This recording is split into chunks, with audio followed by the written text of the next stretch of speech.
All right, I think this thing is on. Boy, that looks. Oh, there it is. Okay. All right. Well, I have no idea what's wrong with YouTube. I tried to get on my own live stream, and it says I'm not allowed. Hold on. What is offline? You cannot. You may not get online. So I don't know if anyone's watching, and I highly doubt if they are. So first off, sorry, but oh, someone is watching. Okay, good. So I don't know. I guess I'll find the live stream somewhere in here, but this is not the one I meant to set up, and that may be a while for people to find me. But oh well. I hope you can hear me. Everything's okay on that end. I'm going to pull up your questions because YouTube says right now on. I switched to Firefox. Um, let's see. I switched to Firefox because it said I am not streaming online. It says I'm not streaming online right now. But obviously I am. I see myself streaming, but it says I'm online. That's what it says. So I don't even know if anyone can hear me or see me. I have no idea. I see there's people in the chat room. That's nice. And this is not the room we had set up. This is not the reminder because that says you are not all, you are offline. Man, I don't know. Okay, you can hear. Okay, good. Well, hey, two. There we go. For the life of two, we will do this. Everyone's going to find this later on. They're waiting in a chat room for me, I know. But oh well. Oh well. That sucks. I really, someone's trying to get me to switch to, oh, what's the other live stream stupid thing? Snitch, Twitch, Sketch, Lilo and Stitch. I don't know. I don't know what it is. But anyway, they're trying to get me to switch to that. And today, I am definitely feeling that because YouTube absolutely sucks. Absolutely sucks when it comes to live stream. All right. Well, we're getting more viewers here. Okay. Maybe people are finding it out. So anyway, let's get to some of your questions. RJ said, Matt Wilkins, how long will it take for you to review the Thrawn trilogy? Probably about 10, 12 minutes. I don't know. I won't be reviewing this for another, oh gosh, several months. But I'm going to do it as one whole trilogy. I'm not going to do it book by book. I'm going to do it the whole trilogy together, I think. And usually bigger ones like that take about 10 or 12 minutes. Colum Jones says, with the new Marvel issue 108, do you think it's possible that it may just be a story set in the Legends universe while not officially being part of the EU? I thought this as this cover I've seen does not have the Legends banner on it. Remember, that's not the final art either. And whether or not it has the Legends banner on it, it will take place in the old canon. That has been verified by Marvel, by the writer himself. It is taking place within that world. It's not an alternate story. It's not just a made-up story that kind of meshes the two universes. Nope. It is straight from, it'll connect to the Marvel comic books, is what he said. And it's in the old canon. He has said that in interviews. Believe me, I checked it when I found out the news. Grandmaster Luke, what do you think about the Lord of the Rings TV show coming out? I want to say I'm excited because I'm a big Lord of the Rings fan, but boy, I hated those movies. I despise those movies by Peter Jackson, and I love the novels. In fact, that is top of the list on my read list now. I just finished my last set of books I was reading, and now Hobbit and Lord of the Rings are next. So I'll probably be reading them. I don't know. I may read them in the hospital, next month when I have the kiddies. But those are definitely next on the list. I love the books. I can't stand those movies. I hope the TV show will be better, but I need to see more or hear more about it before I give a judgment. Rob D. Did you ever think about setting up monthly polls and then making articles based on the poll results? Like what kind of Star Wars game would you like to see made? That's not a bad idea. Doing polls would be nice. The thing is finding the writers to find the time for the content. I do weekly videos for the expandeduniverse.com.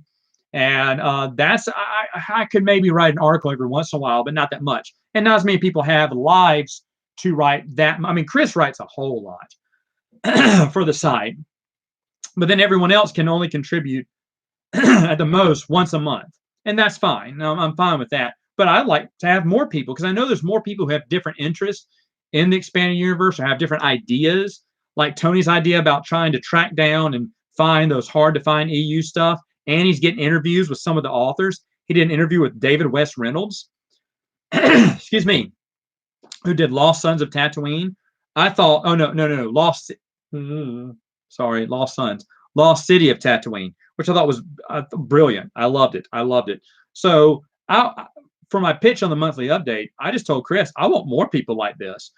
Tony came to us and said, hey, I have this idea for a one-time article. And then I talked to him and I said, hey, I got a better idea. How about a monthly article like this? And we kind of hash out the plans there because I really, really do enjoy it. Everyone's content and everyone's ideas I enjoy. And I think there's more people out there with great ideas. I picked video games because I do not know video games that well. And I'd like to learn from someone who knows about video games. And then the other one, and this is just me, we had a friend of mine who was going to do videos on the toys because he collects all the toys. And he said the expanded universe is in the toys too, because Kenner came out with these toys that never showed up in the EU. And some of them did show up. I mean, they never showed up in the movies, pardon me, but did show up in the EU later on. And it was fascinating to hear him talk about these toys. And I would have loved to have seen his series. Unfortunately, like I said, he had some medical issues, had to drop out. We understood. He hasn't come back, and that's fine. I'm not going to push him on it. He is better now. But I would like to see that series. That was just two things I had in mind. But, man, there's a million more that I'd like to see. Okay, Senator Kofer, how do you feel about different fans from the Star Wars being attacked? I know Legends fans feel attacked by Canon fans, but also feel attacked by different people. He said he feels, I also feel attacked by different people for my love of Canon and Legends. How would you deal with that? Senator Kofer, you actually asked me a question that I'm going to answer on a Matt chat, not this month, but next month. I shelved it for next month because I have plenty for this month, but I will address it. On how you deal with people who don't accept you because you like both canons, I don't know what to tell you. I ignore them. I think that's childish. Bruce from my podcast, he loves both canons. We're still best friends. He knows I won't.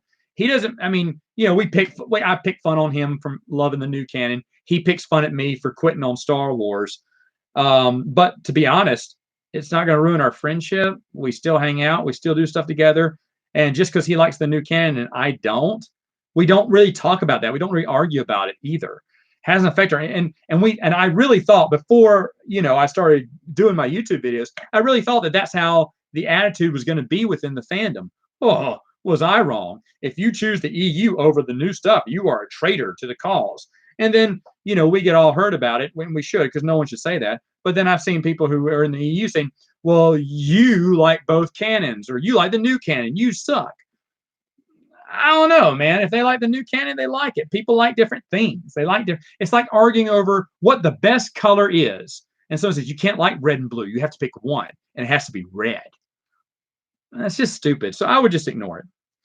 Oh yeah, I'll answer this one. This is a big one, but Micah Kisha Zero says, and he or she, excuse me, asked this question to me last month, and he missed the live Q&A. And I said, dude, ask it next month and I'll answer it. So he did. And I'm going to go ahead and answer it now. It's a great question. Hey, Matt, going to be moving out of the country soon to Japan and was wondering if you had any moving tips or general advice. Thanks, man. Okay, yeah. If you want to know about moving, here's how it goes. Hold on. Me and my RC tonight. Okay.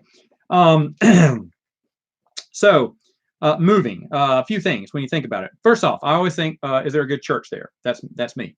Okay. So is there a good church there? That may not be you, but that's what I think. Number one. Number two, family. Is there going to be family there? Most likely not in Japan. Maybe you have family there. If so, that's always good. Why? Because it's always good to be around family, because family's always going to be there for you. Now, if they're not there, you can still go, but you need to understand, will you be homesick? Will you miss them? The reason I say this is I train, I've trained other trainers before as part of my job. And one time a few years back, we had these two trainers. They relocated out to an area, and I sat down with them, and with each one, I tell them this. I say, okay, welcome. Are you going to get homesick? And they, no, I wouldn't get homesick. I can believe me, with a family like mine, once a year is plenty enough time. Okay, well, a lot of times people say that, and then they get homesick, and then they leave. No, that won't be us. And then a year later, they both left. Why? Because they were homesick. So you need to make sure, can you be away from your family for that long? Or is there family in there in Japan? Maybe not. And this is a great opportunity, by the way. I wouldn't pass this up. But also, third thing I'd say, first off, who's making the decision here? Is it just you? You a single man or a lady in the world? Then yeah, it's just you. Easy decision right there, right? You get to make the call. If you are married, you need to talk to the spouse and see if they're okay with it. They may say they're okay, but you want to make sure they're fine with the move. My wife would move anywhere, but here she's all about moving. And then thirdly, if you do have kids, which this is later on in life, it makes it even a little bit more difficult because your kids have made friends, and not that they're the ones who rule the household, but you do need to take them into consideration. I remember my dad, when we moved from Mississippi to here, I remember he asked us what we thought about moving. And I was like, yeah, absolutely. Let's get out of here. I was like, make new friends. I was like 12, 13. I was like, let's do it. Not a lot of the kids are like that, but I was like, ooh, new people, let's go. And when I was older, I was out of college, so I was young 20s. And my dad got a job offer to work in outside of Atlanta, Georgia. And he was thinking about moving. And there were some factors, yay, and then there were some factors, nay. But the yay and nays were kind of close, and the yays may have been inching out. And one of the nays, my mom said, well, the whole family's with us, but Matt. Matt's graduated. He's moved out of the house. Let me ask if he would move with us. And they say, well, if your father takes this job, are you moving with us? I was like, no. I got a life here? No. Why? Why would I move? And mom's like, nope, that's it. Done. Not. But they still asked. So if you have kids, you got to ask them. But again, I'm assuming this is just you. And if so, go for it. Where am I? Number four. You ask for advice. So I give it. I give life advice. I don't know if you want to hear it, but I definitely give it. Number 4, you need to make sure, and this is really hard, easier said than done. Don't make your vacation spot the place you live. If it's so beautiful and so lovely, it's going to get old. This is the reason I will never move to the beach. My dad, when he retires, there's a possibility he's going to move down to the beach, which is fine. I mean, you're old, you may as well hang out at the beach, right? But do I want to live at the beach? No. I love the beach, but if I live there, it'll get old, and the beach will get same old, and I want to do something else. I'm assuming that's how people feel when they live at the beach. Now, of course, I've never lived on a beach before, and I always enjoy living there. But I mean, vacationing there. But when you stay there for a little bit of time, the newness wears off. Now, this is Japan. This is a different whole different culture. So I don't see that wearing off for quite some time. But after a while, you may grow old of it, and that's really hard to determine if you will or not. So that's kind of, maybe that shouldn't be a number 4, but something to consider. The last thing to consider, do you have any friends there? The reason I ask this, and in my opinion, it seems like the older we get, the less new friends we make. And here's the reason why. When you're young, everyone's going out, everyone's hanging out, but you can make friends, boom, boom, boom. I made tons of friends. You make tons of friends. As you get older, you tend to not be you don't stop being friendly. You just stay with those same friends you have. And every once in a while, someone will enter into your friends group. It is getting hard as my gaming group's getting older, married, kids, and they can't make the game nights. My gaming group has evolved so much over the just past few years lately because of kids and marriages and people moving away. And it's hard to bring reliable people who will show up into the group who will be fun. And I just recently picked up what I think is a new friend. I consider him a friend. I think he does too. He's been over about 3 times at the house now. He's a really good guy. I was in the show, the play I was in. He was the star. He was the butler. He did a really great job. And I've had him over for a couple times. I'm pretty sure we have a good friendship now, and I really am happy about that. But I don't get to make that many new friends. I'm very friendly, but as you get older, you tend to not stick to yourself, and that could hurt. If you're going out there and you don't have any friends, it's not like you'll never get a friend, but good friends are hard to find. A few people who I know who have moved away, two of them, and especially one moved back. He lived. I'm not going to say where he lived. He lived somewhere for a couple of years. Loved it at first. Loved the nightlife. Loved the society. Loved the culture there. But he could not find what he told me was good friends, fair weather friends, fake friends. He found out a lot of people are just kind of conceited there. And in big towns, you'll find that. And it also depends on where you're looking for these friends too. Knowing him, he probably wouldn't look in the right places. But he just got discouraged because he didn't have any faithful, good friends like he did when he lived here. So he eventually moved back. And I remember the last year when I was traveling everywhere, and when I traveled to that city, it's weird. It's a big city, and I'd always run into him, always, in a big city. I mean, in all areas of that, in the nightlife and going out here and doing this, I'd always run into him. I have his number and everything, and we called, and we did a few dinners and stuff and hung out, and he would just tell me, he's like, yeah, I'm getting kind of tired of this. I was like, oh, really? He's like, yeah, this isn't what I thought it'd be, and I'm going to move back home. He said, I just don't have any real friends, just like good friends. Like, he said, you're a good friend. He said, you still keep in touch with me. You still contact me every once in a while. He said, but these aren't real friends here. And I had another guy tell me that too. He's from here, and he moved out to the same city, and he's having trouble too. He said, yeah, he said, Matt, I love this place. I love the culture. I love the environment. He said, but the friends, he said, it's just hard to find good friends, And I don't know if these people are looking in the right place for friends, because in that particular city, I have a lot of good friends, a lot of great friends, and I have made some new friends. So maybe it's a lie. Maybe being older. Well, I'm very outgoing though too, but it is hard to make good friends. That's why I said if you have family out there, at least you have someone you can trust and depend on, and finding dependable people, dependable friends, and hopefully you'll have that, because I think it sounds like it's an amazing opportunity. So if all engines are go and you're doing this, then that's just the only thing. Just make sure to find some good friends. Hopefully you can find them. But anyway, I hope that's the answer you were looking for. But I love that question. Spencer asks, who do you think would win in an encounter, Raven or Vader? Vader all the way. I think he would. Even though I'd love to see that fight. I think it'd be a good fight. What would be your, and then Spencer says, what would be your ideal new Jedi Order board game if you could design it? Okay, so I am not a game designer. I wish I was. But if I was to design this game, I thought about this.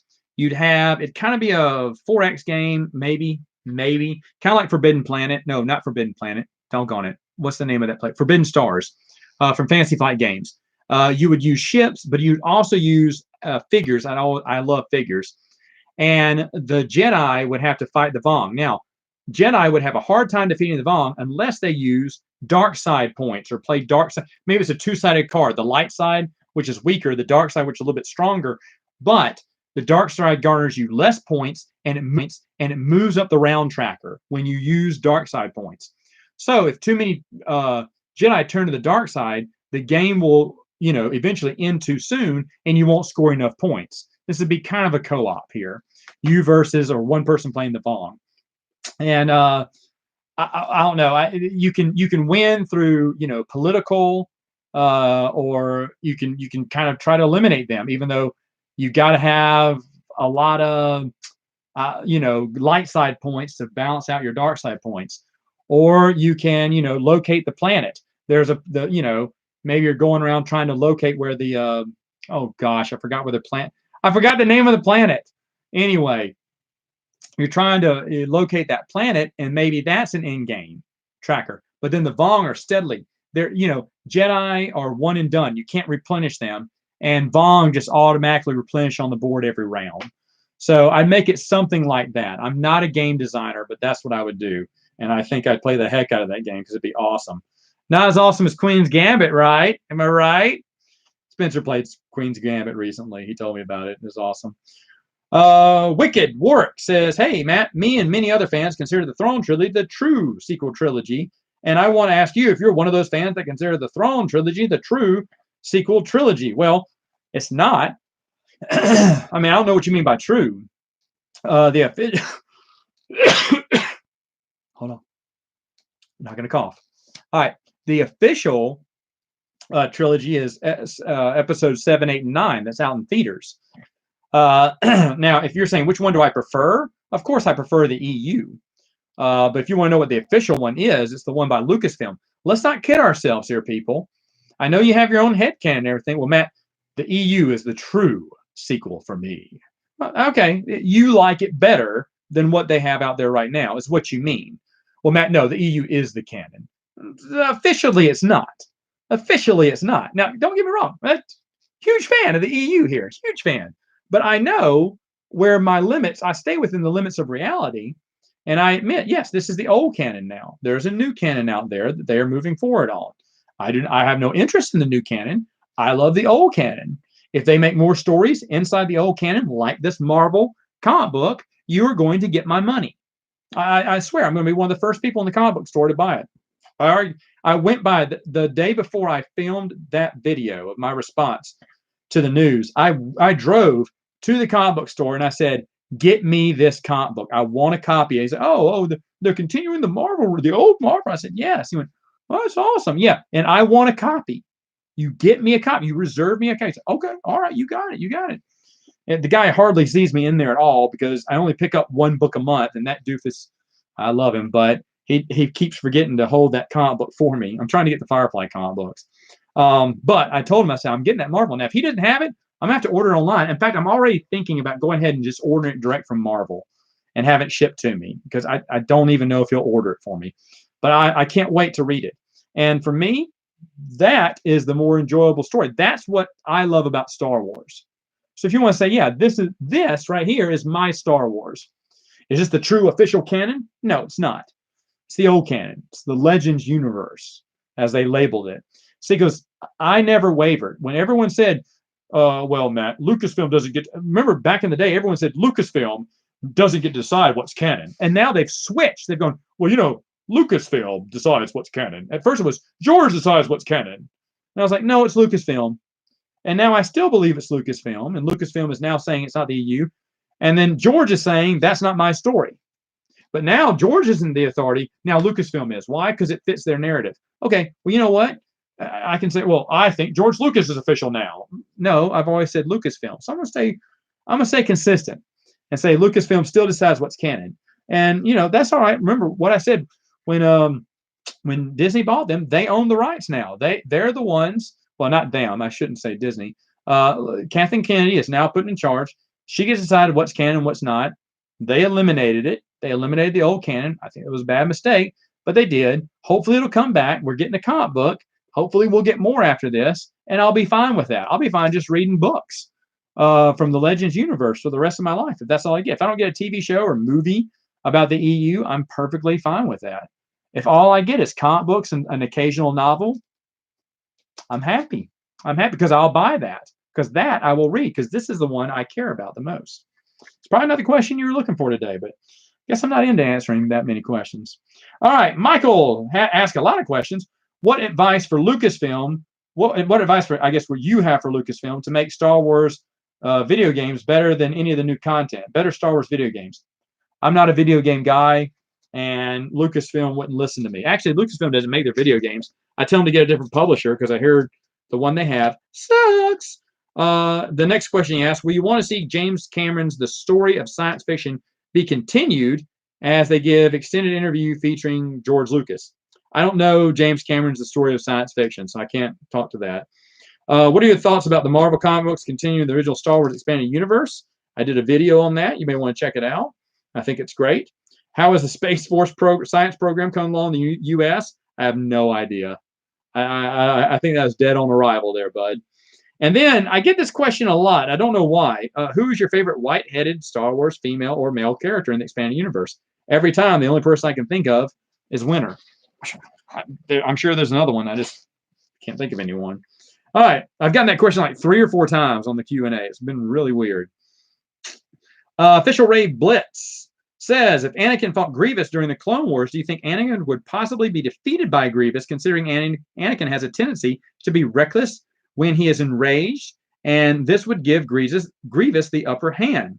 He said, now, of course, I'm referencing both characters as they were depicted in the original Clone Wars multimedia project, not Filoni's Clone Wars. Your thoughts? Yeah, well, I consider that too. I disagree. I think Anakin would make a stupid mistake, get cut or a little bit injured, and then get so furious he would smash Grievous against the wall and crush him completely into a wall, crush him into paste. I think he would. I think he turned to the dark. I mean, unleash the dark side and just wipe Grievous out, kill Grievous like he killed Dooku. I think that's how it would have happened. Mind Flayer, 9/11, great one. He says, how much of the Clone Wars was written by Filoni versus George Lucas? He says something that comes up fairly often, for me at least, with EU haters is basically, if George loved the EU so much, why did he, and I'm guessing the word is contradict. You have contract here, but I'm guessing it's contradicted in the TCW. Yeah, the thing is, George didn't write a single episode of Clone Wars. He had very little to do with the Clone Wars. If you watch the behind the scenes DVDs, he'd come in, make a few comments, and Dave Filoni would ignore a lot of them. Actually, on the DVD, Dave Filoni said, "Yeah, George wanted us to do this, and George said he kind of saw this, but I didn't like that, so I didn't do it." And that's what he did. So very rarely did George give his input in, and if it was input, he wanted input. He wanted it to be more like the comic books and the West End Games role-playing material. He wanted things to be more in line with EU material. Okay, but he didn't have very much influence in the Clone Wars. That was Filoni. Filoni got to do his own thing on the forums a long time ago. Liam, he said, "Don't worry, we'll fix it once the Clone Wars is done." And then Fantasy Flight did, and their oh gosh, what was it? The Jedi RPG from Fantasy Flight, Force and Destiny. Dadgummit, my mind is gone today. Jedi Acolyte says, this may be a better question for Brian Borg, who I actually reached out to answer this, which Brian thought was hilarious that you asked a question for him on my podcast. But how do you get into the Ryan Network? He said just email them or tweet them or something like that. Just get in touch with them.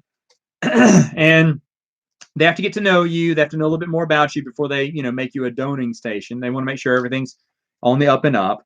And but yeah, you can just email them and get an in for that. He said, what about Twin Sons opening up at booths at state fairs? That is not where our clients are. That people who go to state fairs are not really interested in Star Wars. And then it says, or speaking with school administrators about donating books to schools. And actually, they do that. They do that. I've done that.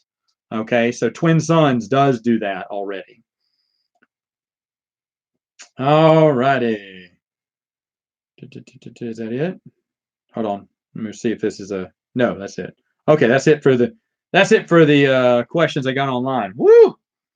Already a little bit behind here. I have a funny story. I don't know if he's on, but I'm going to tell it if I see him on here. Have I bought any of the re-released Legends comic books in roughly 20 issues collected editions? No, I don't, because I have them all, but I would if I didn't have them. I think those reprints by Marvel are beautiful.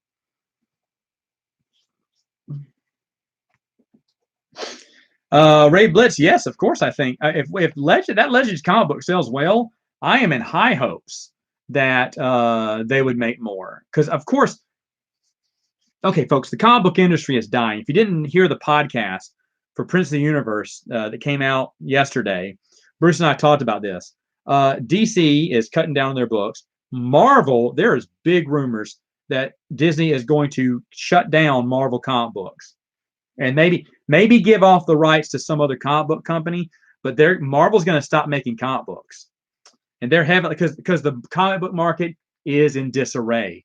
I think the statistics show that on the average, a comic book store closes here in the U.S. every 2 weeks. That's not good. The comic book industry is dead. Kids don't read comic books anymore. The middle-aged people, Marvel pissed them off a long time ago when they tried to go PC, so they're out now. Older people like me don't want to get back in because of the PC stuff. So they basically just turned away all their faithful followers, all the 30 separate issues. How many different covers did Star Wars #1 have? Like 50? I don't want to make that up. It was something like 40 or 50 or something. But they're doing alternate covers for 30 issues, and that used to be a gimmick to get you to buy 30 issues. But now people are smarter, and comic books cost a heck of a lot more. My old buddy, who used to manage a comic book store I worked at, I've had him on a few times, Wes, and just the comic book industry is just dying. But back then, comic books weren't that bad. They were $2. For $2, you get a comic book. That seemed reasonable. Now they're $4 or $5. Geez, if I buy 10 comic books, just 10, that's $40. $40 for only 10 comic books? That doesn't seem like a good return on your investment. And the comic books are worth nothing. After the first 2 weeks, when they're out on the shelves, their price drops in value. It always drops in value once it doesn't sell those first couple of weeks. You start seeing them in the dollar bin, the new issues, because if no one wants them, they're not going to sell because it's in the middle of a storyline. Who wants that? They'd be lucky to sell them for cover price. So comic books lose their value like they do now. And if Marvel can have a comic book that makes a lot of money, they'll get to make more. And maybe this may be Marvel comic books' second time to be saved by Star Wars. Who knows? I mean, I really hope Legends fans show up in droves and buy that comic book. I know I am. I think everyone should support it.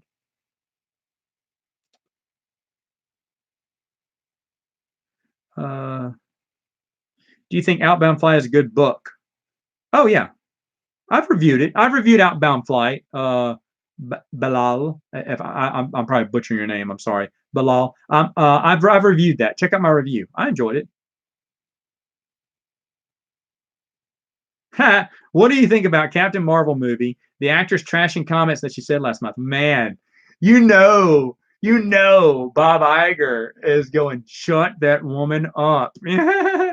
She's destroying that thing, man. It's too bad because no matter what she said, the movie looks awful. It looks awful. Do you know it looks good? I am shocked. I am shocked it looks good. Shazam. I am shocked that I actually want to see a DC movie. Now remember, I'm a big DC guy. DC Comics was all I read back in the day. I loved DC comic books. DC superheroes, DC over Marvel all day long in the comic books. In the movie realm, DC has sucked. And so ever since Man of Steel, it's just bleh. Actually, Dark Knight was not that good either. I didn't like Dark Knight either, even though I love Batman. He's my favorite superhero. But Shazam, oh my gosh, I want to see that. I can't believe there's a DC movie I want to see. But the missus isn't interested in Captain Marvel, which means I'm not interested. I was never interested in Captain Marvel to begin with. And yeah, I think what she's doing is just damaging her fan base. But oh well. We'll see how it turns out. It'll make money. It's a Marvel movie.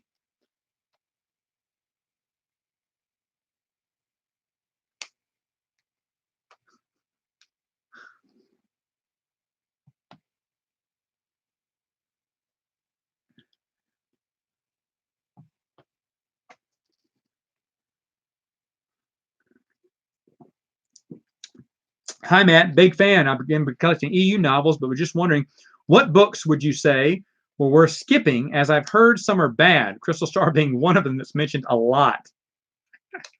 Why? Why would anyone say Crystal Star is bad? It has Waru in it. I don't know, man. I mean, you can look over some of my videos I've done so far on the new ones. I'll tell you ones I don't like right now. I didn't like Dawn of the Jedi. I thought it was awful. I personally did not like, what's the one that everyone disagreed with me on? Matthew Stover's novel, Shatterpoint. I personally did not like that. Now that I'm in the minority there. A lot of people love that book. I didn't like the Republic Commando series after book 2. I I think it went off the rails, and I didn't like Karen Travis. And a lot of people, well, a lot of people on my channel agreed with me, shockingly. But to be honest, I didn't like it. It felt like EU fiction, but a lot of people loved it. So but I didn't like Red Harvest. I thought one of the Old Republic books was meh. Not Deceived. Deceived was great. Was it Alliance? I didn't think was as good, or Annihilation. I can't remember. One of those books was so-so. You can check out some of my reviews like that. But here's the thing. You can go with what the general public thinks, or you can just give it a try. Because to be honest, there's stuff I love that people do not love. There are books that I despise, like the ones I told you about, that people love. So it's hard for me to say that you should skip X book because it's no good, because there may be someone who really loves it. But you should listen to the public, I think. If everyone's saying, that book is bad, maybe skip it. But eventually, if you can get it for cheap, a lot of these books you can find for cheap, give it a shot. You may like it. It may surprise you.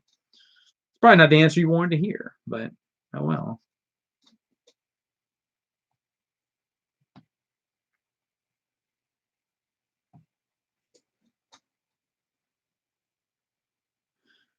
Randy just finished the Star Wars Jedi Apprentice series. Good stuff. Isn't Jedi Apprentice great? Isn't it? It's shocking that for a young adult book, it's fantastic, right? Isn't that weird? It's a young adult book, and I love it more than, oh gosh, most of the prequel stuff that came out. It's fantastic. Jude Watson did a fantastic job. Have you read the Conan stories? No, I haven't. Bruce has. Bruce has read all of the old Conan books. He hasn't. I think there's one or two new ones. I don't think he's read those, but he did read the old Conan novels. Bruce is a huge Conan the Barbarian fan. Huge. Me, and not so much. He tried to let me. I think I read one. Did Robert Jordan write some? I think Robert Jordan wrote some. I think so. Well, it was out of Tarzan. He made me read those because he knew I liked Robert Jordan, and it was okay. But I'm not a Conan fan.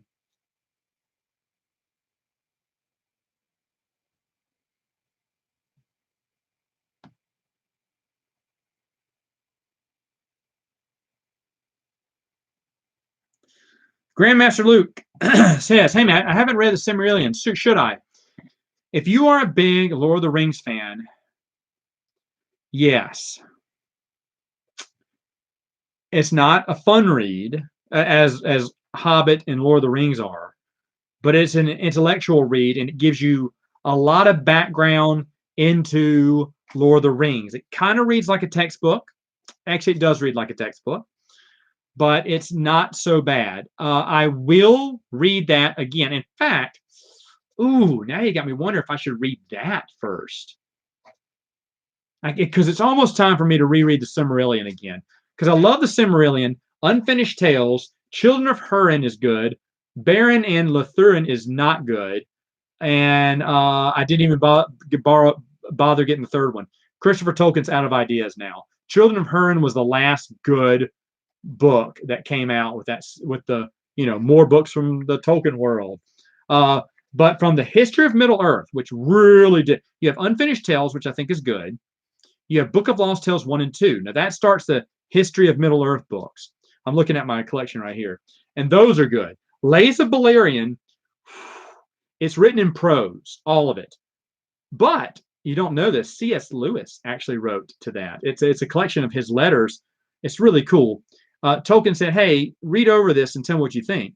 Well, instead of giving his jotting notes to the side, C.S. Lewis wrote a story of three or four professors. I can't remember. A group of professors at a university finding the Lays of Beleriand and going over, what does this mean? I find it funny when he says this. Do you think he meant this? And that's how he critiqued Tolkien's work. It's unbelievable for that reason, but it's kind of a boring read. Now, Shaping of Middle Earth is kind of him trying to build the idea around the Silmarillion. It is really rough to read, but you gotta love the Silmarillion to enjoy that. Lost Road and other stories is kind of weird. When C.S. It's a few short stories of Middle Earth, which are okay, and there's one weird one. It's a half story. I think only 2 chapters are written. When C.S. Lewis did a space trilogy, Tolkien wanted to do a space trilogy, so and he wanted to tie it into Middle Earth somehow. This is where it gets weird. And he wrote 2 chapters, and they're in there, and then it ends because it doesn't have an ending because it's just an unfinished book. So it's kind of like, geez, Christopher, you're trying to get all your dad's. There's his dad's grocery list. Are you going to print that next? But after that is, and hold on, I'm sorry, I gotta look around the shelf here. Return of the Shadow, Treason of Isengard, War of the Ring, and Sauron Defeated, which is, those 4 are basically how he wrote and rewrote. They're the rough drafts of the Lord of the Rings trilogy. And like how Strider was at first a hobbit with wooden shoes. That's true. How Bilbo was on the adventure at first. Then he said, wait, I can't make Bilbo because I already gave Bilbo a happy ending. I'll call him Bingo. I'm not making this up. Bingo was his name-o, the hobbit for a while. And so you're reading these different renditions of how he envisioned the characters from the first time through. Extremely interesting read. What's even better is in Sauron Defeated, there is a lost chapter from Return of the King. When Return of the King got printed, it got printed without Tolkien's permission.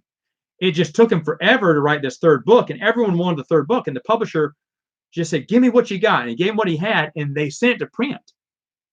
And Tolkien was furious because he didn't get to finish Return of the King. Return of the King ends with Samwise sitting down going, well, I'm back. It's a great ending. It's a great ending. But there's another chapter. There's another chapter, and it's just as good as an ending. It's just, I like how Return of the King ends. I love the extra chapter. This is like it's like the after credits scene when you're reading it. You're going, oh my gosh, because it's Samwise. He's the mayor of Hobbiton or whatever. It's years later. King Strider or what Aragorn and his wife are coming, but no tall people are allowed in Hobbiton anymore.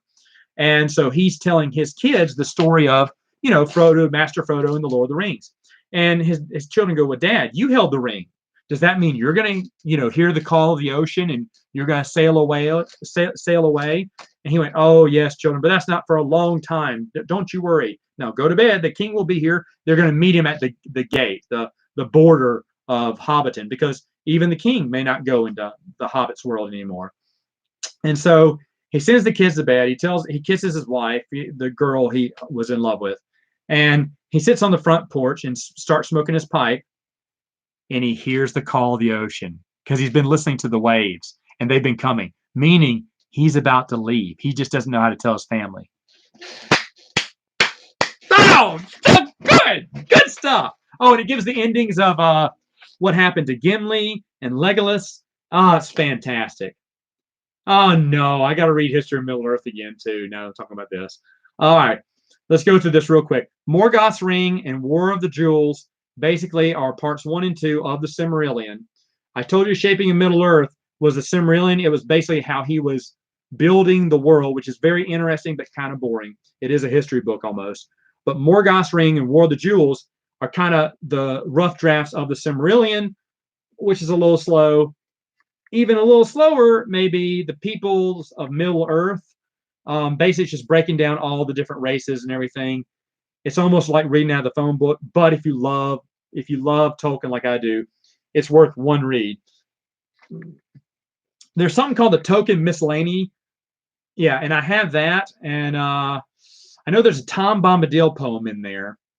I want to say there's a few other poems in there, which are fine. I haven't reread that one. And then there's a short little story called Bilbo's Song. I just picked this up late last year. It'll take you 30 seconds to read it, but it's a little poem written by Bilbo that he wrote supposedly on the way during The Hobbit, on his way to the adventure, just Smog and everything. And Tolkien he wrote it real quick and gave it as a present to his secretary, who, of course, later on, they had it published and everyone made more money. It's little, it's nice. It's sweet. You can get it for cheap, but it's not that big of a story. But I'm going to keep it. I think it's nice. And Bilbo's song is nice. In fact, it's out of chronological order. It's kind of bothering me. I see it's out of chronological order. I had to put it in order there. But anyway, those are the ones you should probably read. That is way more than what you probably want to know. But all right. Rob D made it out of class early. Woo! You got night class. Look out. Matt, are you making plans to have Joe Bongiorno on the EU podcast? I would love to have Joe on the podcast, and maybe this summer. I haven't talked to Joe about that. Joe wants to. I know I talked to Rich Hanley too about doing it. I just need to make the time. That's on me. That's not on them. That's on me. But I would love for y'all to hear Joe talk. I mean, the first time we spoke, I don't know. Joe's. I can't remember. We talked for like, I want to say it was 6 hours. I don't. It felt like 6 minutes because Joe is so entertaining, so fun. And Rich the same way. I think Rich and I spoke for like 4.5, and it was just fun. It was laughing, going back and forth. To be honest, he's just an absolute joy. Joe is an absolute joy to talk to. I love talking to that man. Such a nice guy. And really, he's the one that should be doing these videos. He just doesn't have the time because he is so knowledgeable. I'll ask him every once in a while. I get his opinion sometimes on some of the videos I make because, like, Joe, help me make sense of this. And of course, Joe's brilliant mind. He said, well, Matt, if you recall this and this and this and this, he makes all connections. I'm like, dude, why didn't I see that? And Rich does the same thing. They're so smart, man. So smart. But yes, I do need to have him on. That's on me. Ooh, Silmarillion is Tolkien's masterpiece. Ooh, it's good. I like it. Not many people like it, though, but I love it. It's funny. Randy says, if you were to read any canon book, which one would you choose? None of the above. I'm not interested in them. If I want to spend my time, it's going to be spend my time reading stuff I want to read. I do hear Claudia Gray is really good, but I just don't have any interest in it. Again, I don't care if anyone else wants to read it. That's totally fine. If someone wants to read the new books, go for it. You know, Geeks Addict, who does videos too, he reads both old and new, and he's a good guy, and he likes some of the new, but he'll be honest. If he hates a new canon, he will say it. If he hates an old canon, he'll say it too, and I appreciate that honesty. But it's just not for me. Yeah, and you were right. I don't know that many new canon books. In fact, I went to Books a Million. I was like, what? I was like, what are these books? I was like, back in the day, I never would. There were so many new books out there. I was like, huh. Usually, I'd be super excited, but I feel nothing. Nothing. Matt's life advice universe. Oh, I'm way behind the comments. Living at the beach. Wow. Have I seen How to Train Your Dragon 3? It was fantastic. Official Ray Blitz. Have I seen How to Train Your Dragon, period? No, I haven't. I should watch those movies. I just haven't made the time. You're a big DreamWorks fan, aren't you? All right. Matt Large just played Fresco the other day. One of the games you love and recommend. Absolutely love it. Can we have a game? Oh, yeah, man. Sure. You love Fresco. Do you live around here? Do I know you? Fresco is, I think, just a phenomenal game. It's my favorite Queen game. I am going to review this month 2 other Queen games. 2 other Queen games. Both were fun. One was extremely fun. So yeah, I love it. There's another guy on my channel who just joined. I think he just subscribed. Because I say that because I haven't heard him comment before until recently, and he has been making so many suggestions to me lately that I have pre-ordered one of his suggestions, and I got another one of his suggestions in the mail just yesterday. And I think he's got my ticket because both of those games seem right up my alley. I've got some neat games coming up that I need to play. They call it, when you don't play a game, they call it your shelf of shame. And I always make fun of people. I'm like, why did you buy more games than you could play? You need to pace yourself. And I have not been pacing myself because it's going to take, let me see, I have 1, 2, 3, 4, 5. Well, I'm waiting on expansions for that one before I play it. If a game has expansions, I'll go ahead and get the expansions, but I don't want to play it unless I have the expansions because I want to see if I can play it with the expansion first or play it one back to back, one without and one with the expansion, just to see if I like it. So there's 2 games I'm waiting on expansions for. And 1, 2, 3, 4, 5 out that I have not played. Not even played. I'm still trying to run through other ones. Oh, I played one this past weekend that I'll get to a review on it maybe this month or next month. I'll definitely by next month I will definitely probably have that one in. But right now it is a fantastic game. My entire gaming group went nuts over it. Anyway, though, so I'm glad you like Fresco. Fresco is just if you play it with all the expansions like we did last year, we played Fresco. Where is Fresco? There it is. Oh, Fresco. We played the big box. I have the big box expansion, and I've been slowly, every time we play it, I bring out another mini expansion. And we were like on 4 or 5, and I was like, we played like 4 of them or 5 of them together. And my buddy goes, how many are there? I said, there's like 11 mini expansions, dude. He went, I'd love to play with all of them. I said, yeah, me too. I just hate introducing a new one each time because I don't want to overwhelm people. And then I thought, would you guys be up for doing it? And they said, yeah. I said, all right. So we broke it out the next night and played the big box. And that's what solidified it in my top 10. It's just, in fact, I do not want to play that game unless I'm playing with all the mini expansions. There are so many choices in Fresco. So many choices to make. So many great decisions. Fresco is just it is a masterpiece of a game. Dark Novia. Yo, Matt, what's up? Oh, hey, Dark Novia. Okay, there he is. Okay. Story for Dark Novia. Oh, gosh, this is funny. Okay, so I'm listening to your podcast with General JGCG or something. And I was enjoying it, but I'm not picking on you, Dark Novia. But you go off on a rant. I'm leftist and I effing hate last year. And I mean, one of your lovely rants that you have, and you're using the foul language, and the missus is sitting on the couch next to me. She just goes, she is not like the wordy dirds. And I was like, and I'm laughing because I thought it was funny. And I told my wife, I said, well, he's just really, passionate about the series. Does he have to say that many cuss words? Yes, he does. And then the next morning, she is listening to one of her podcasts called My Favorite Murder. And they're doing the same. They're ranting and filthy foul words. And I was like, excuse me, you got on to me about my podcast? She went, well, they don't do this all the time. I said, well, neither do they. Well, you probably do, but but I thought it was really funny. And Dark Novia, I need to talk to you before I say it. I don't want to. I had something I wanted to say because you made me think of a Matt Chat idea, but I don't want it to come across that I'm targeting you or picking on you, and I'm not. But I always get subconscious. If I say this, is he going to think that I'm picking on him or putting him down? Because I'm not doing that.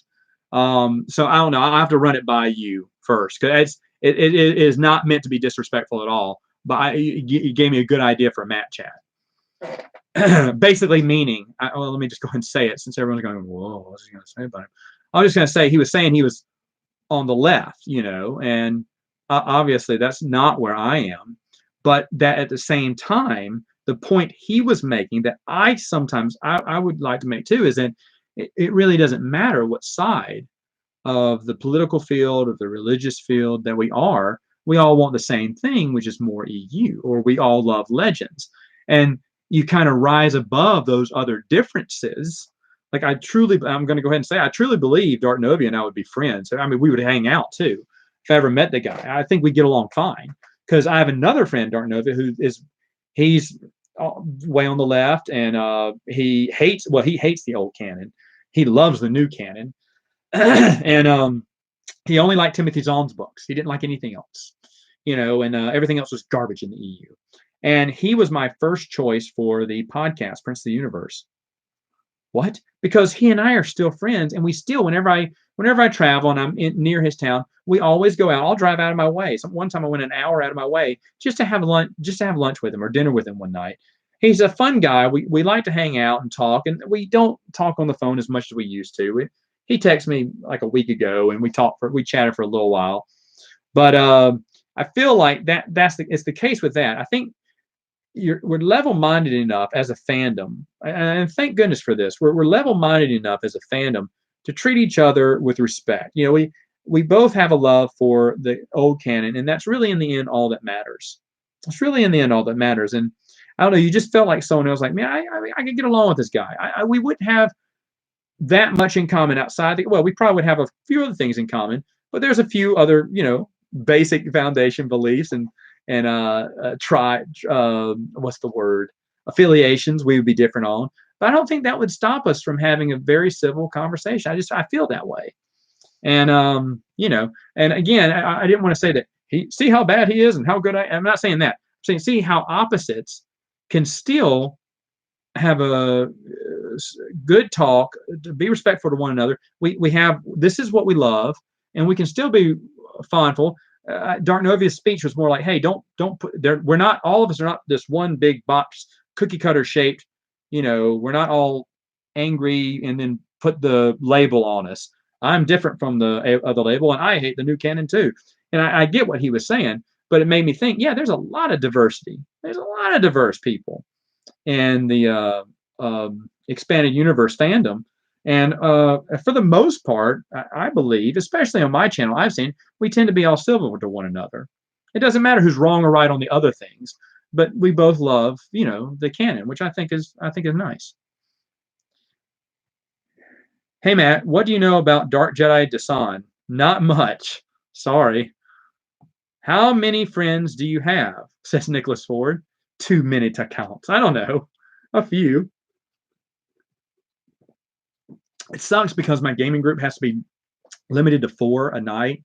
I used to do 6 because we used to play a 6-player game every night. But there's a lot of 4-player games I have. And some I have 5-player games, but I don't want to go by the player game. I want to go by what I want to play next, because games I want to review, a lot of them are 4-player. And one time I did have 8, but I had to stop it because I felt bad, because even though I show people how to do a game, when I leave the table, they have no idea. If there's a rule question or something like that, I'm not there to help them. And so I have to stop where I'm doing in this game and then go over to that table and help them with that game, and then go back and forth. And I used to have, I didn't give them a title, but I'm going to give them it now. I used to have captains who knew how to play certain games. I say, hey, play that with that group, play that with that group, and I'll play here. And that was nice, but I don't have that anymore. And like I said, I did it once and really didn't have that much fun, because I was getting killed in the game I was trying to play, because my strategy was, I wasn't paying attention to the game. People would make moves while I was helping them. I'd come back, I didn't know what was going on, and it just wasn't a good experience for me. So I only try to put 4 in my game group. But yeah, I have some good friends, I guess. And Joseph, I answered your question. How many people in the game group overall? 8, 9, 8-ish, 9-ish. I don't know. It depends. Some people don't show up for a while. Some people I can't have over in a while. It just depends. I actually talked to someone tonight, and the reason she doesn't come over is because her little nephew comes over, and her nephew does not think she's cool and doesn't want her coming over. I found out. So I'll have to do a different one for her. And then, well, if you count the girls, but the girls don't come over that much. We have a girl night every once in a while where the girls come over and eat waffles and play games. That only happens like 3 or 4 times a year, though. But it's a good group. It's a good group. I'm looking to expand and get a few more people in the mix. Just mix it up. I don't want to take up everyone's weekend every weekend, so I kind of switch up the groups every other weekend and stuff if I can. And then lately, I mean, with the shows, oh gosh, doing the 3 back-to-back shows, we didn't have anything going on. I was miserable.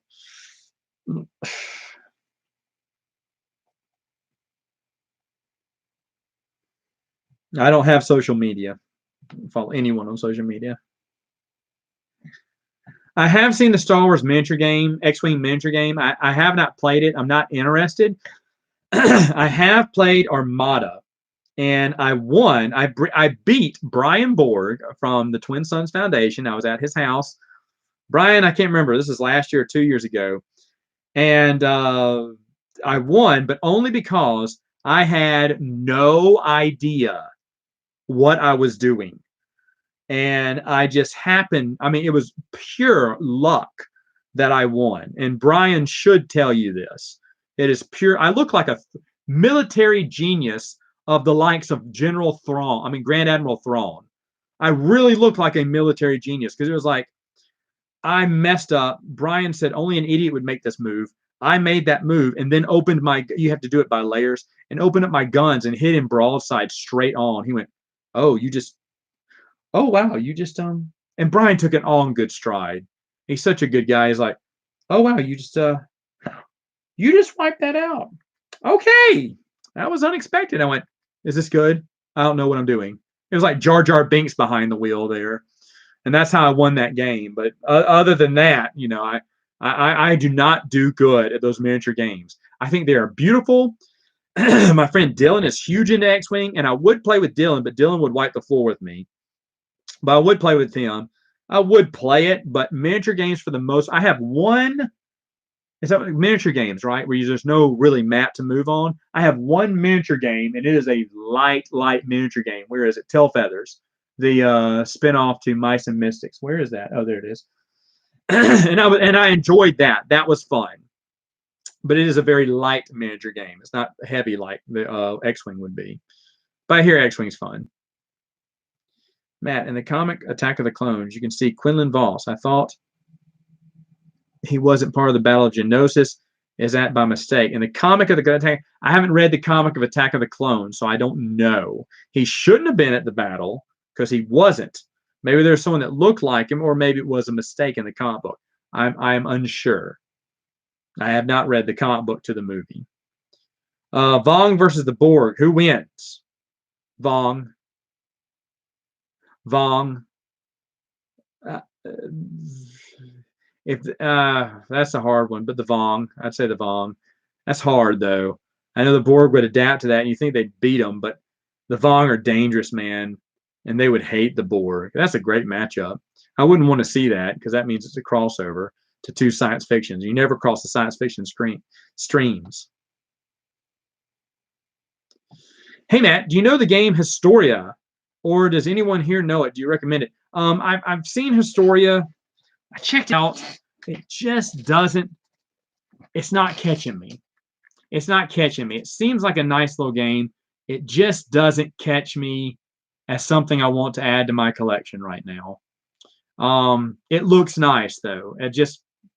I'm not there yet. Maybe that's a game I have to play. If I was going to BGG SpringCon this year, which I'm not, but if I was, I would try it. What's Lucasfilm's obsession with making the voices of Anakin Skywalker and Luke Skywalker deeper than Hayden and Mark's? Luke's voice was deeper in the new Battlefront, just like Anakin's was in Clone. I have no idea. I have no idea. Maybe they want them sounding more serious. I have no idea, though.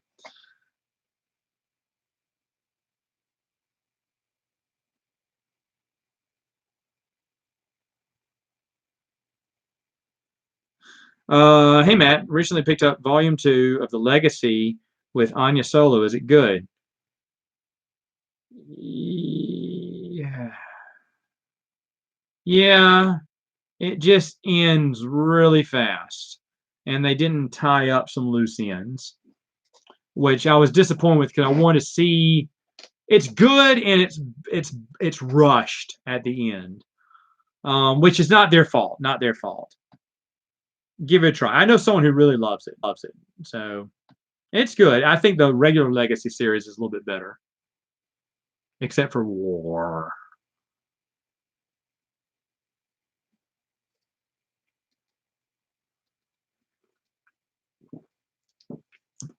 EA, that's right. That's who they are. Make EA give up the game rights. Who is your favorite leadership for the Lucasfilm Company? I think I did a Matt chat on that. So check out the Matt chat on theexpandeduniverse.com. How many books are behind me? A ton. A ton. That's the complete, well, that, and then you have over my shoulder all of the West End games. Second row is some of Wizards of the Coast, and then you have Fantasy Flight, if you can see that, with the old X books there. So there, I'll get that. Hey, look at that. That's a nice thing. These up here are all comp books I used to draw back in the day. Have I shown y'all these? What time is it? Holy cow. I'll stay a little bit longer. Hold on. I'll stay a little bit longer. I gotta make a phone call tonight. I used to do, well, I still every once in a while will do comic books. I used to draw on my own. This is a gallery I did. Here, I'll show you this. And this is not too long ago. This is basically how my artwork looks today. It's very bad. But I told you I love DC. And so I used to do comic books based on these characters. This is me, Bat Matt. And you think, wow, Matt, did you draw this when you were 6? Try 16.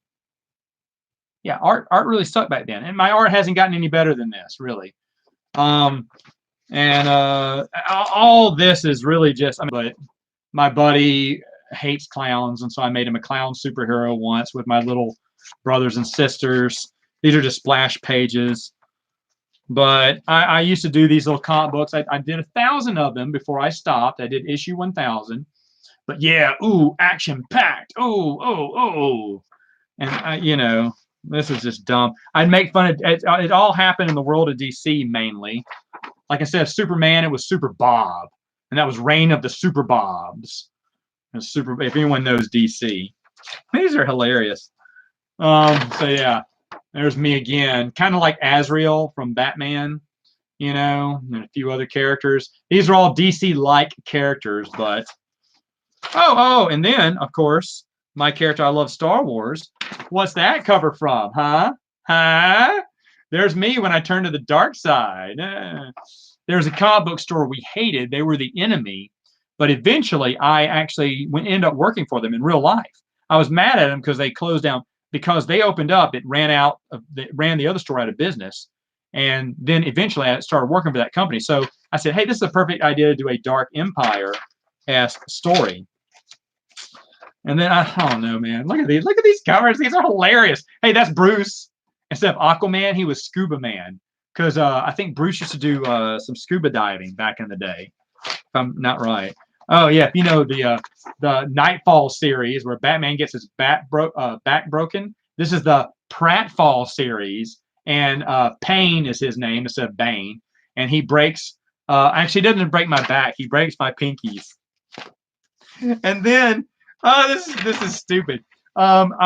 This is a guy who had the longest comic book, Sanrio Man. I used to work at a Sanrio store, and people used to call me Sanrio Man. I was like, oh, like a superhero. And then I made him kind of like a Batman character, like, and he's really ridiculous. He ran around with a price gun and a coat hanger for a boomerang because I didn't have any weapons supposedly. These are all comedic.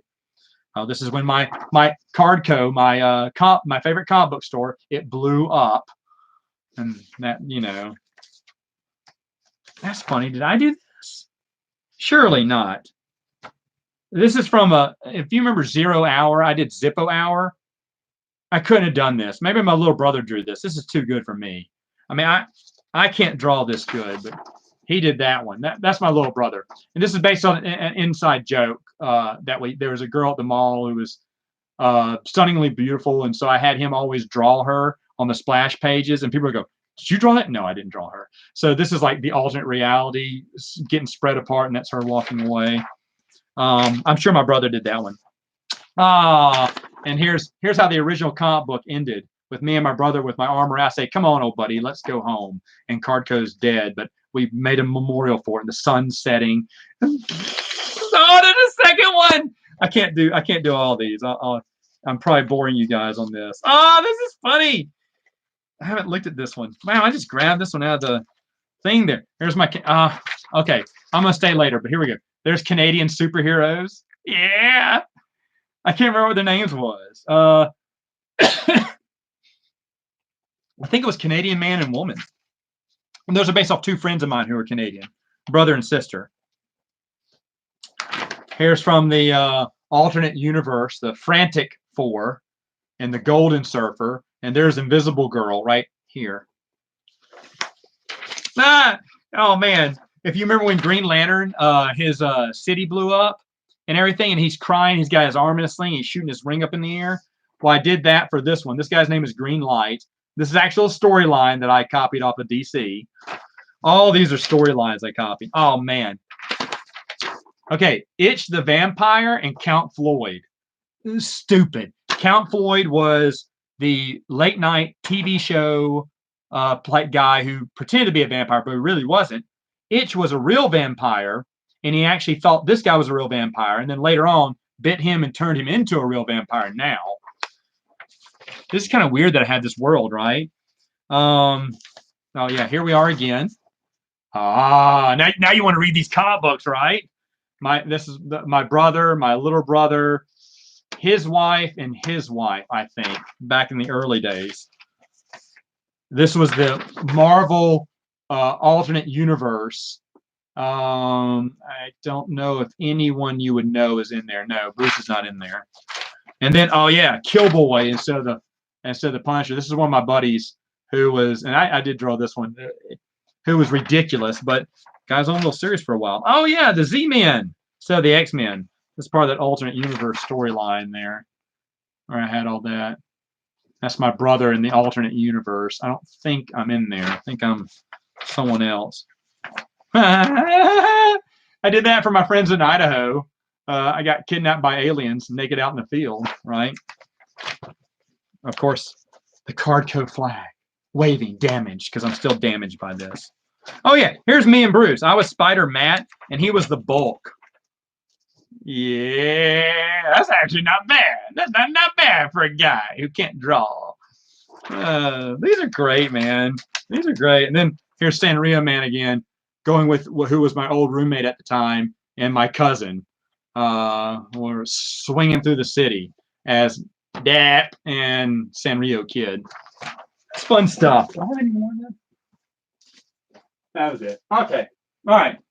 Boy, this is turning into a horrible Q&A, right? Horrible Q&A.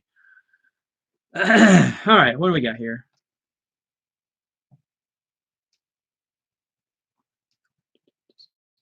Wesley says, "Am I going to do Disney Star Wars books? I mean, review them? No, but there is a ton of people who review those books. Geeks Addict reviews a lot of them. I suggest you go to him." Wow, Commander Douglas, EU Best Star Wars. Change my mind.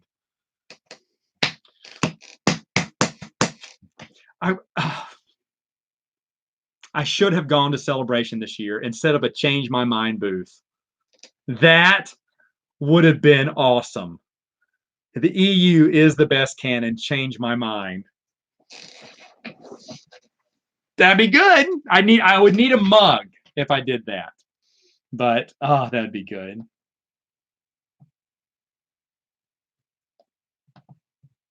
Whoa, what happened? Oh, I am way behind. Oh my. Wait, did it delete the messages? What happened? Oh, it just took forever to load. Holy cow. Here I was thinking I was catching up. Oh my goodness. How do I get so far? But well, I run my stupid mouth and show you stupid pictures, right? That's how I get behind. Okay, let's see if I can answer just a few more because I really do have to go.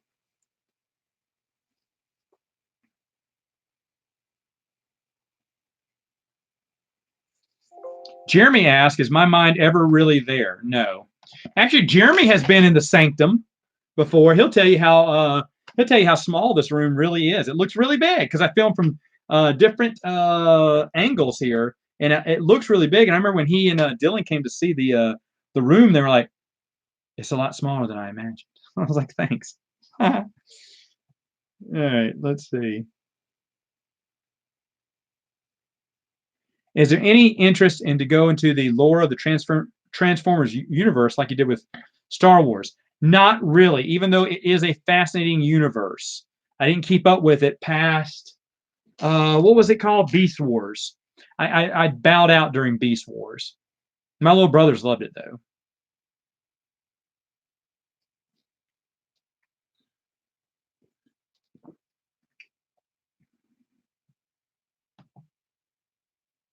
I hope Disney doesn't shut down Marvel, but I do think they'll sell the rights off. Wouldn't it be awesome if Dark Horse bought the rights and had the rights back to Star Wars? That'd be wild. What are your favorite science fiction novels to read besides Star Wars? Dune. I love Dune. I think Dune's great. All but one of the Dune books are good. I can't remember which one it is. It's probably Winds of Dune, I think. That one's kind of pointless, but the rest of them are really good.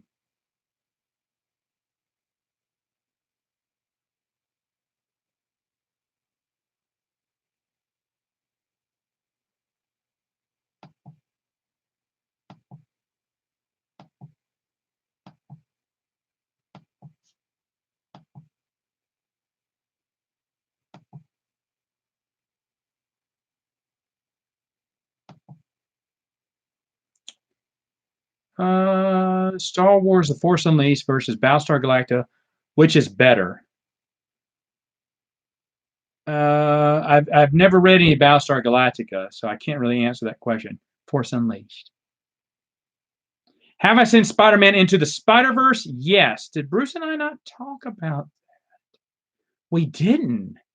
We'll have to talk about that. Bruce and I, oh dang. I know Bruce talked about it. I did see it. I thought it was fine. I thought it was fine. It's not like fantastic, you know, but it's good. I liked it. I did watch Aquaman. I thought it was okay. It's okay. I've always wanted an Aquaman T-shirt, but I mean movie, but now they actually have one. It's actually making money. I thought, wow. I thought it was a little too much and a little too long for my taste. Forklifter Matt, hey man, I've been doing good.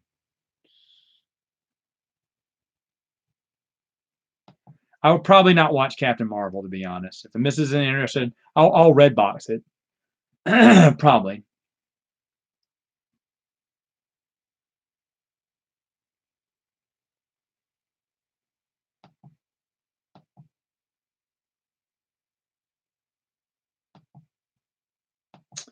Ooh, the Boba Fett. Dark Novia hates the Boba Fett storyline and Legacy of the Force. How do you feel about that, Matt? I know what you. I know the reasons why. I know the reasons why you do. I was against it at first. Looking back on it now, it does make sense. I think he's trying to leave a legacy, which is why he does the things he does. But I do you have a good argument if you say I don't like Boba Fett's storyline.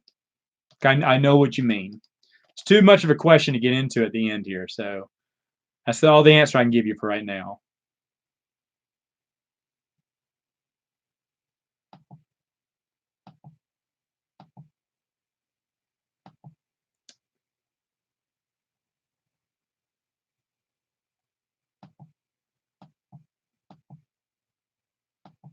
Did I read The Fall of Gondolin? That's it, Jeremy. I'm sorry. No, I did not read that. That's the third part in that Christopher Tolkien series. No. Baron and Luthien was a straight reprint, copied out of Unfinished Tales and Book of Lost Tales 1 and 2. There was nothing new. At least Children of Húrin had something new in it. The other one, Baron and Luthien, had nothing new.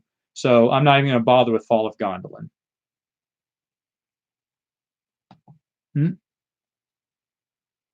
I do not have a P.O. box address, but if you look around, there may be a way to send me stuff.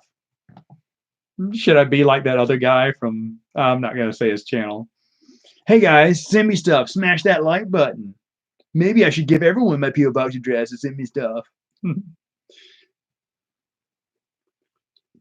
I do have folks send me stuff every once in a while. It's nice. It's nice. Not needed, but it's nice. I always enjoy it. I appreciate that.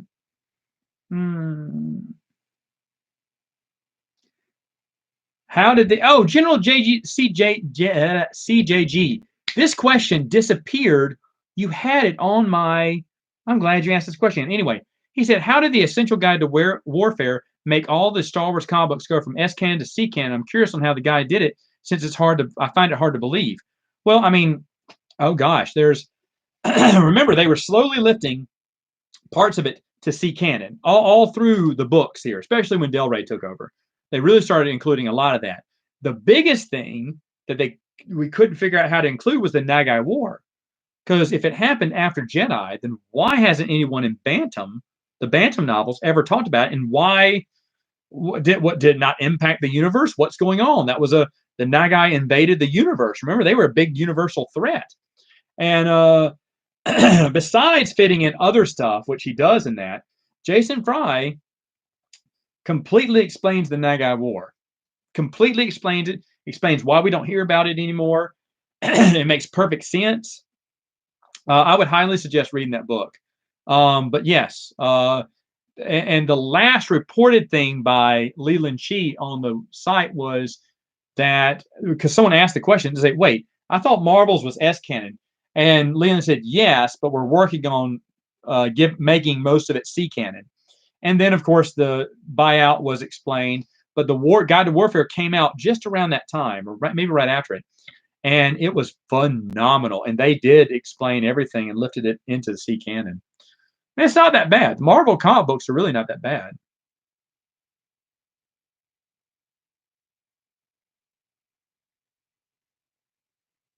I did hear about, Roberto, I did hear about Dark Horse publishing a Star Wars book.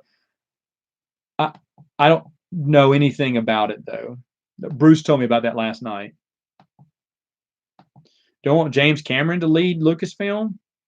I doubt he would, but I guess he'd be all right.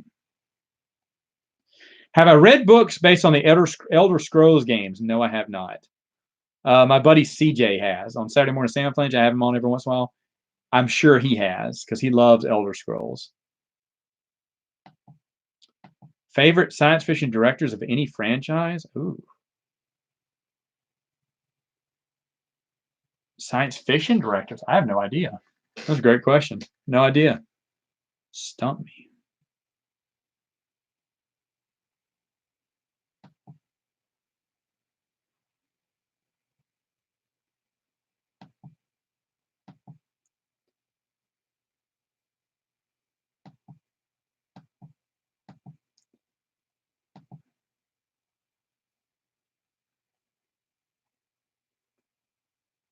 Would I like to see novels based off Volkorian and the Internal Empire from Star Wars Tales of the Old Republic?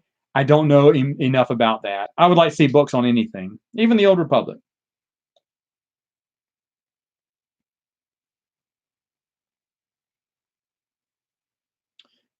Don't you wish that George would have collaborated with Dave Filoni to work on a new Star Wars film instead of selling Lucasfilm to Disney back in 2012?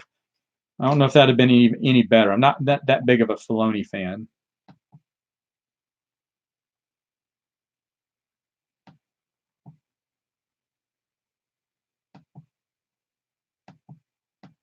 What do I think of the new Jedi Order series, Firehall? Loved it. Can't wait to review it.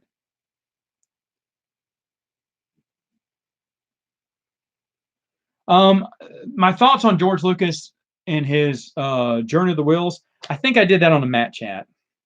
I think I discussed that on the Matt chat. You can check that out.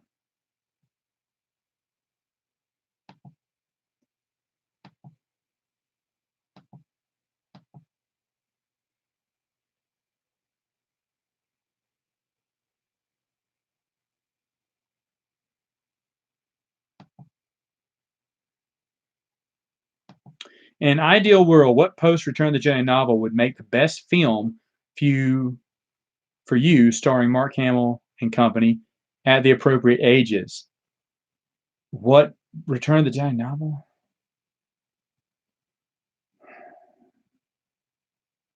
I don't know. I would have, if it would have been me, I would have started them after Crucible into a different storyline, and then had the books continue off the side storyline here in the background, but have a new, villain come up and a new idea. I would have shot the series.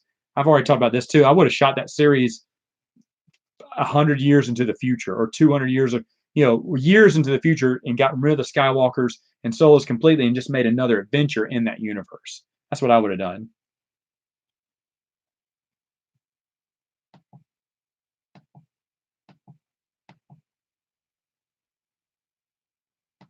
Hey, Johnny says, I got someone into Star Wars and now they're watching your videos. Yay!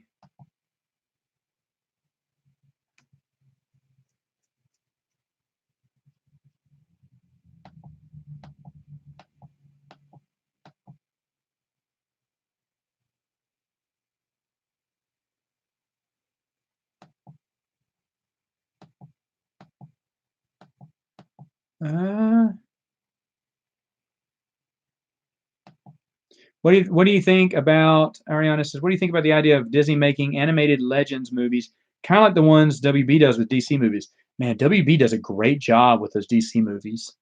That would be fun. That'd be fun. Animated movies would be fun. We could get voiceovers from all the stars, basically. Mark Hamill and Anthony Daniels, I know, would be up for it. So that'd be a cool idea. I'd be all for that. Oh, thanks, Dark Novia. I probably won't now. I mean, I will, but I won't say what I did. But I'm glad you know what I mean. I just didn't want to sound like, see how terrible a person he is and how great a person he is and how we can still get together. I didn't want it to sound like that. I was like, we come from different angles on things, but we can still meet together and be on the same side. And then when I said it in my head, I was like, well, does that look like, he can even be on my playing field? I'm so self-conscious about that. I don't want to be. I told this Brian and I, our texts were really funny yesterday when I was texting back and forth. I said, "Why are you stealing my spotlight, bro? This is about me. You're hurting my self-esteem with people asking you questions on my Q&A." Actually, I think it was this time last year. I had Brian. I was at his house. I was traveling, and I loved doing Q&As with Brian. It was so much fun because he would read the comments and I would talk, and it was easy. And he did some talking too. He's a great guy. Brian, you need to come see me for once. I just have to go see you. The animated DC movies are better than the new ones. P. Joe, I agree with you. Do I like the Jedi Academy trilogy or Throne more? You'll have to find out.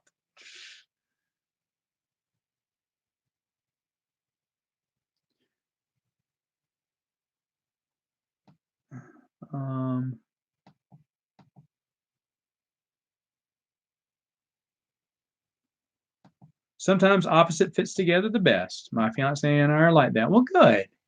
Opposites do attract, right? Yeah.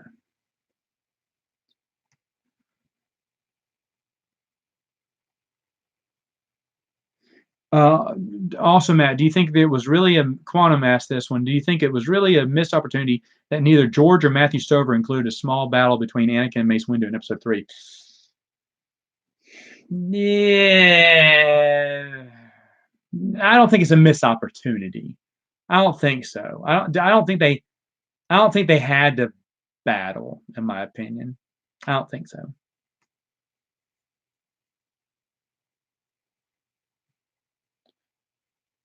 Do I think the Rings movies, Lord of the Rings movies, deserved all those Oscars? No, obviously not. Was not a fan.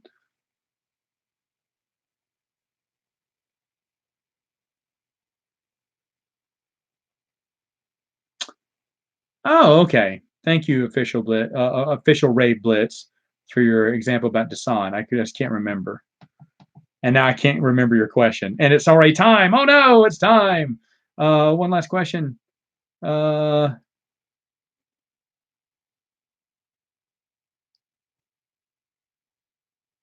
what point in the entire EU do you think was there a massive turning point in the universe?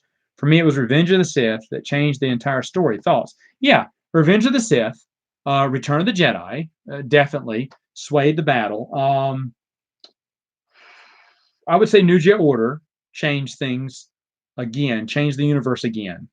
That's it. I would agree with Revenge of the Sith because that changed everything. Return of the Jedi impacted everything. In my opinion, that may be the one that was the biggest one. And then I think Return of the Jedi. New Jedi Order changed everything. So, and last one, Brandon Turner says, have you ever read Dune? Brandon, I've read all the Dune books. I think they're fantastic, except for Winds of Doom. Thought it was a little bit boring. I even have the self-published Tales of Doom by Kevin J. Anderson that collects all the ebook stuff, and I think that's good too. All right, that's all the time I have, folks. I'm so sorry I didn't get to all your questions, but I, as always, had fun, and I've got to go because I got to make a phone call. But anyway, as always, super fun, super fun. Hey, let's do this again next month.